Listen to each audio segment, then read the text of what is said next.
I am confident that I have never been more displeased with the sight of another human being as I am with you at this present moment, Emperor Athan said as he lowered his face towards the packing crate with a lantern held aloft in his left hand. The emperor peered down at a man that was cowering in the crate. He looked heavily traveled, without being properly cared for in quite some time. The man's hair was matted in places to his face, and his scraggly beard grew well past the edge of his chin. Every inch of the beggar's garment he wore was stained. "Your Majesty, I beg you," the man replied. But Athan interrupted him at once with a strict command to his guards. "Toss him out of there." Two guards with linen surcoats that were standing near the emperor grabbed a hold of each side of the wooden box and turned it on its side, depositing the man into a heap on the stone floor. "Oh my, the smell," said Empress Arabella. Athan cut his eyes at his wife as she turned up her nose at the man dressed in rags. The empress, with her fine garment and black hair done up in a proper way, was an odd sight standing alongside the deprived man. "May I escort you back to your chamber?" Nicodemus the elder asked as he straightened his posture.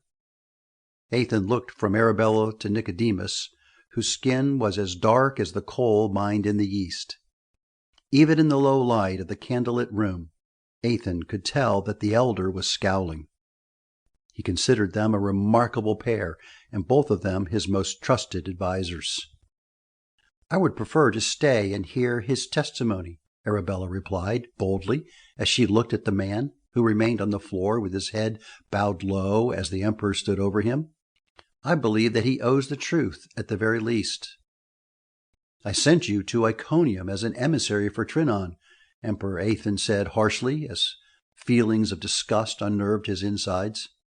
"I did not send you there to become a drunkard whore that would peddle our secrets in exchange for meager coinage." "Indeed, Your Majesty, I have behaved in a dishonorable manner," the man replied in a ragged voice. "Your behavior is far worse than dishonorable," Athan stated.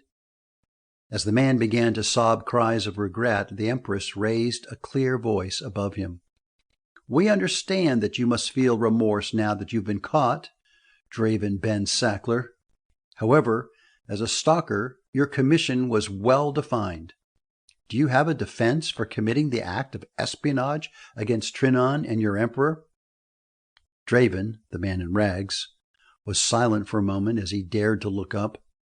Then he slowly looked back and forth between the emperor and empress.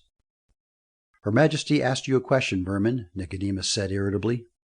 "I have no defense," Draven said as he put his face back towards the floor. "What have you to report about the sightings of a bronze-plated hovering craft in the southern region of Rysina?" "I have nothing to report about the bronze craft," Draven admitted, revealing a level of fear in his voice. Emperor Athan sighed impatiently. "Do you have any news that is valuable to report?"